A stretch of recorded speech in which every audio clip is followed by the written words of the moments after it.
நேற்று ரஜினி சந்தித்திருக்கீங்க. அவருடைய ரசிகர்கள் நம்ம விஜய்க்கு எதிராக இருக்க பெருசா கேள்வி கேட்கறதே உங்களுக்கு ஒரு அசிங்கமா தெரியல. நீங்க அப்படிலாம் பேசக்கூடாது. நாங்க அன்பான மரியாதையான சந்திப்பு, அவ்வளவுதான். அதை போய் அவருக்கு எதிரா இவருக்கு எதிரா ஏன் அவ்வளவு சிறுமைப்படுத்தி ஒன்னு நீ சிந்திக்கிறீங்க? அப்படிலாம் யோசிக்காதீங்க. ரஜினி சாரோட சந்திப்பு எதனால சார்? நான் ஏன் சந்திச்சேன், எத்தனை நேரம், எவ்வளவு நேரம் சந்திச்செல்லாம் நீங்க போட்டீங்க.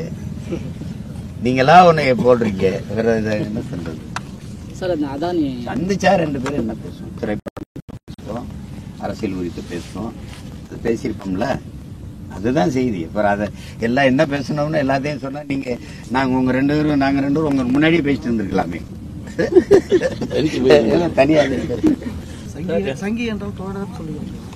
சங்கின்னா நண்பன்னு இருக்குது. இப்ப நானும் ஐயா ரஜினிகாந்த் சந்திச்சது நாங்க ரெண்டு பேரும் சங்கினா, அந்த ஐயா ரஜினிகாந்த் அடிக்கடி எல்லா நிகழ்ச்சியிலையும் கூப்பிட்டு பக்கத்துல உட்கார வச்சிருக்கீங்க. நீங்க எப்படி சங்கியா சொங்கியா? நீங்க இல்ல லுங்கியா அங்கியா? இதெல்லாம் ஒரு கேள்வி யார்கிட்ட கேட்கறதுன்னு இருக்குல்ல. என்கிட்ட கேட்டா நான் அப்படி கேள்வி கேட்பேன்ல.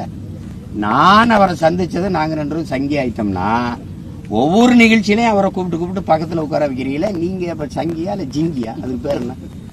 இதெல்லாம் என்ன இது ஏதோ ஒரு கேள்வி கேட்டு மடக்குறீங்களா? அதெல்லாம் உங்க தனித்து போட்டியாளர் இருக்கு. உங்க தலைமையில வேற யாருன்னா கட்சிகள் உங்க தலைமையில வந்து இணைஞ்சா அது கூட்டணியா ஏற்றுக்குவீங்களா? எங்கள் தலைவன் பிரபாகரன் சொல்லுவோம். பக்கத்துல யாராவது உட்கார்ந்து இருப்பாங்களான்னு பாருங்க. சரியா? எங்கள் தலைவர் பிரபாகரன் சொன்னது போலன்னு சொல்லுவோம். உட்கார்ந்து இருப்பாங்களான்னு பாருங்க. இது வந்து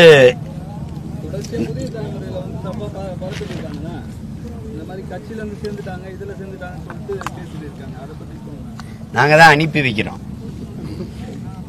நாங்க தான் எல்லாரையும் மரியாதையா போய் அனுப்பிச்சு எல்லாரையும் போய் அனுப்பி வைக்கிறோம். அவங்க வெவ்வேறு இயக்கங்கள்ல போய் சேர்ந்து எங்களுக்காக உழவு பார்க்கறதுக்கு அனுப்பி வைக்கிறோம். எங்களுடைய ஸ்லீப்பர்ஸ் எல்லாம் அனுப்பி வைக்கிறோம். சரி.